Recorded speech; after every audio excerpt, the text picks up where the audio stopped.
get started. Listen, I welcome everybody back. As I said, Happy New Year. We're excited to get started. Third day of January. We have a long session ahead of us. I think constitutionally it's the longest possible session we can have, along with a leap year thrown in. But we have a lot to get done. And in many along those lines, I think we hit on a lot of those issues that we want to accomplish and continue to address, such as crime. Okay? It was just pointed out by a representative. We have, sadly, a record year for homicides in Jackson County. We also have it on all parts of the state, so we hope to address crime, make sure we do what we can to support our law enforcement, recruit and retain our police officers that we're getting out there that are serving our citizens. You know, getting people out of a life of crime and achieving the American dream often begins, I believe, with a good education, and I think we need to offer parents some choices. We did that last year.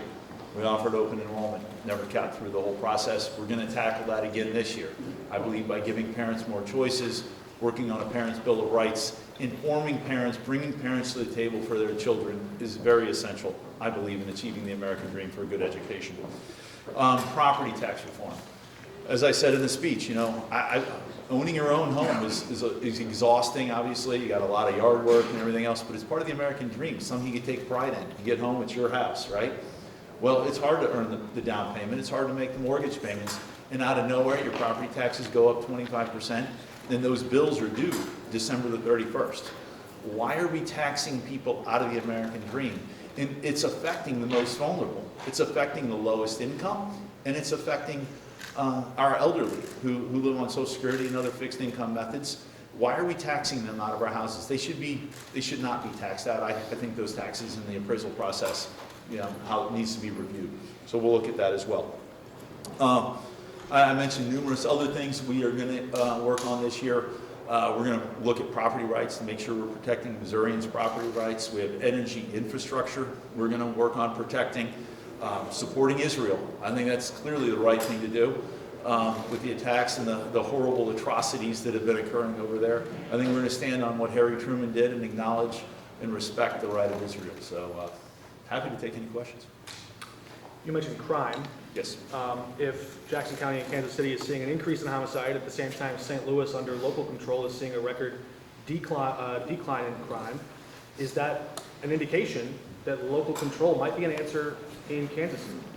You know, I think it's an interesting perspective on how you look at statistics.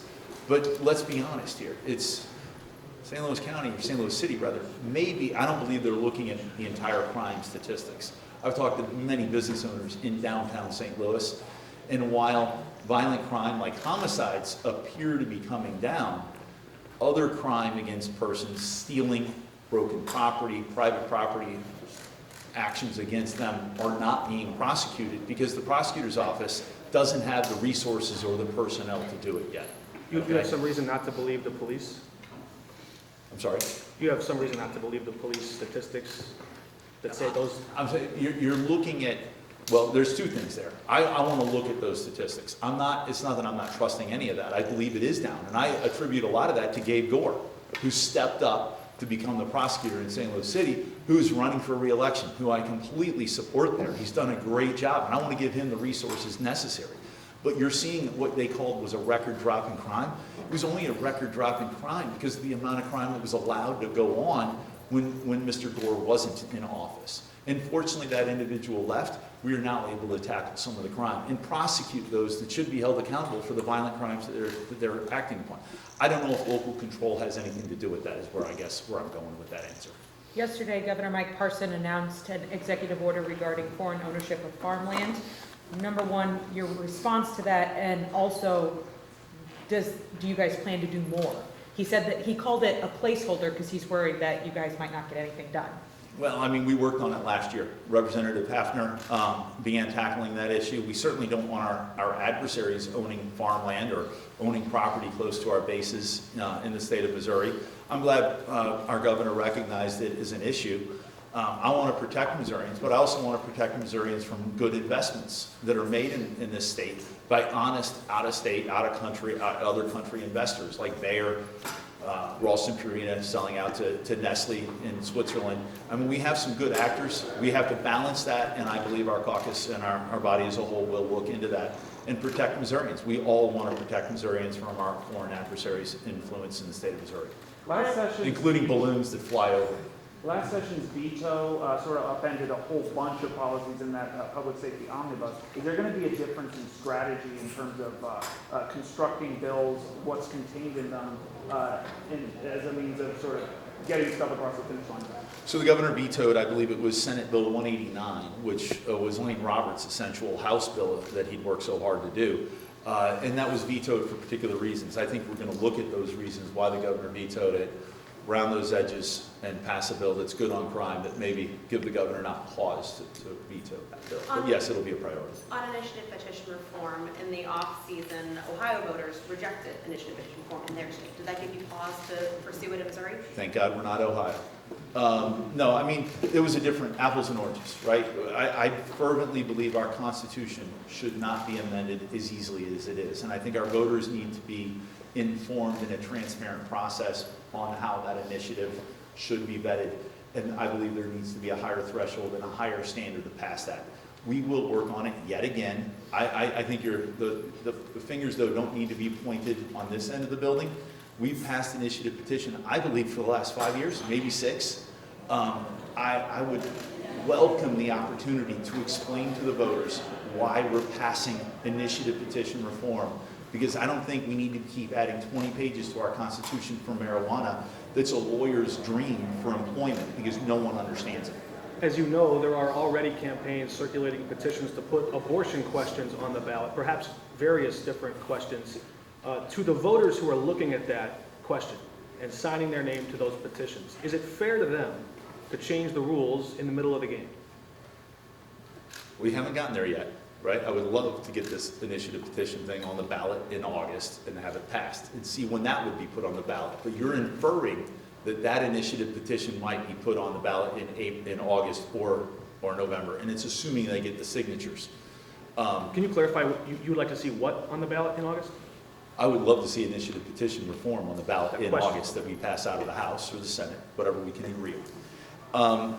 You know, I stand for life, and this is yet one more reason why we should have passed initiative petition reform years ago when the House has been sending that over to the Senate for a long time. But that's a question perhaps for the courts. Mr. Speaker, one of the things that the Missouri Children's Division has been struggling with for a year or two is being able to hire enough child abuse investigators. And the key thing that DSS officials and child welfare advocates have told me is the starting salary of investigators of $43,000 a year when they have a huge caseload is just too low. Do you expect the House to raise the salaries for investigators and other children's division? You know, I think we're always open to creating a competitive field. We don't want to create competition amongst ourselves, though, within the government by just creating inflation. But we're always looking to address those needs to protect our citizens, just as we have for police just this past year with the Missouri State Highway Patrol. That is always on the table. I want to make sure that those that are committing crimes against Missouri's children are held accountable, and if it takes looking into those hires on how we can do that, that'd be great. Because child trafficking is horrible. It's on the rise, we're told. You know, those crimes need to be looked into, and how that plays out and who we pay and how that plays out. It will be through the budget. The process will work itself through. But I welcome that conversation to make sure we're taking care of our children. The FLRA expires, and you mentioned that's something that's going to have to be renewed. How vital is that, and what are the potential obstacles? Well, I would just make it a rhetorical question. How vital is $3.5 to $4 billion on a $50 billion budget? If we don't get it passed, I don't think our budget can absorb a $3.5 to $4 billion hit. I think it's important.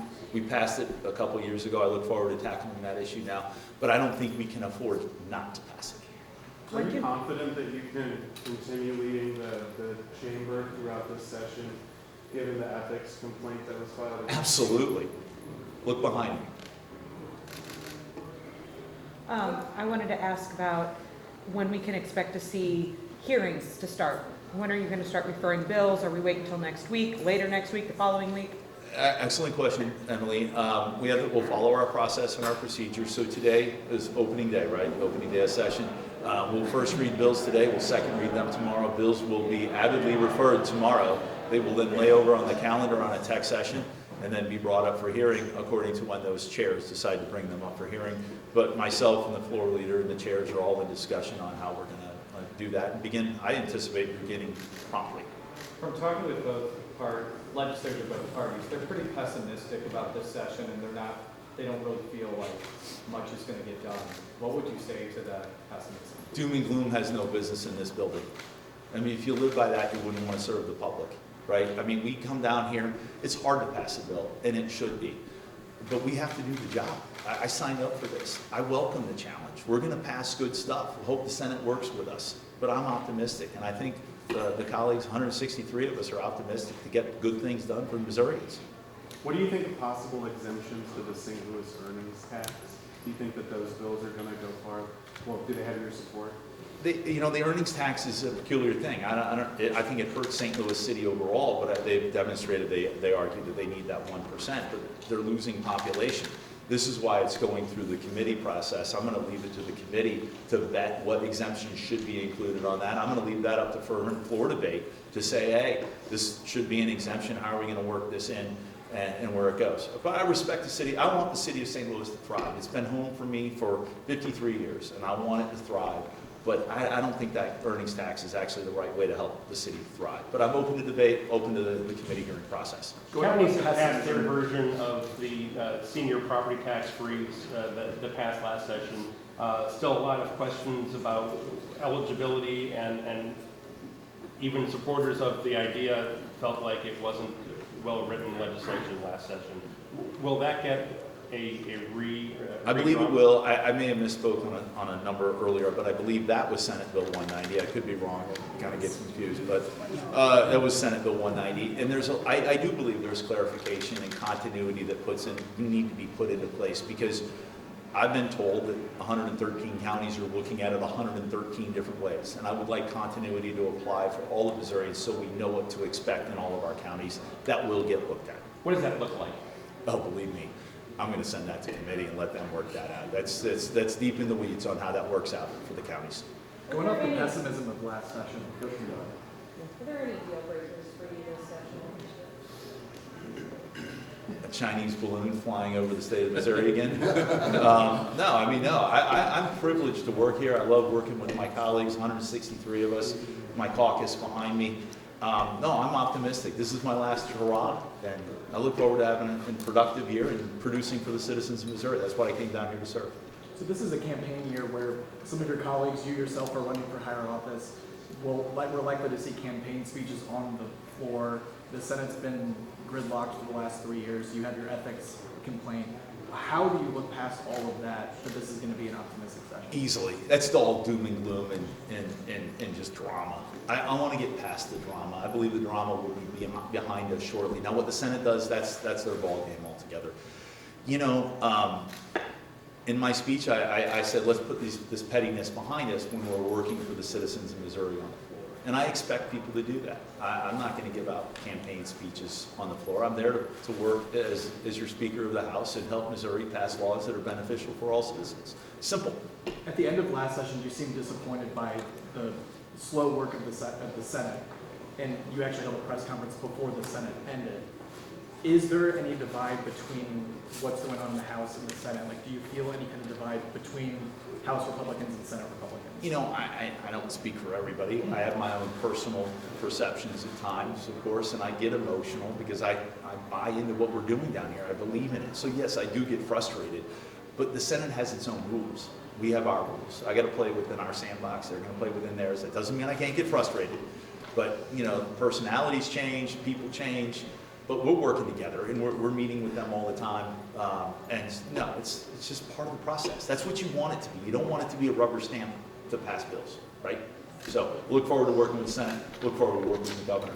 Last question, everyone. On childcare. Yeah. Now, do you see that as an area as bipartisan cooperation? What are you going to accomplish in the front of childcare this year? That was a priority for Parson last year. I haven't heard what the governor's priorities are yet this year. I assume we'll hear them in the State of the State. That's not for a long way off. It's like 3 weeks off. Child care is important, but we want to make sure we're providing child care equitably for everybody. that needs it, and that includes large businesses, small businesses. Well, you know, as that bill goes through the process, I'm sure it will be vetted and people will have their say. Is that a tax credit or something? Like, what do you want to see with that ideally? Last year, I think it might have been proposed as a tax credit by the governor, but again, we're gonna have to look at the budget. I think you're gonna look at the budget this year a little bit different than we did last year. And we're not gonna have that influx of money coming in, and we have to be good stewards of the people's money. You elected us to balance the budget, we have to do that, and we're gonna do it. Is there a path forward on I wouldn't bet on it, but no pun intended. And you know what? I want there to be. I filed a sports book bill years ago, and I don't want sports book managed again by foreign out-of-state interests when there's a platform in Russia or China managing a sports book. I think it should be managed here and regulated. So I support sports book. It's been frustrating. It's one of those things you just scratch your head. Why?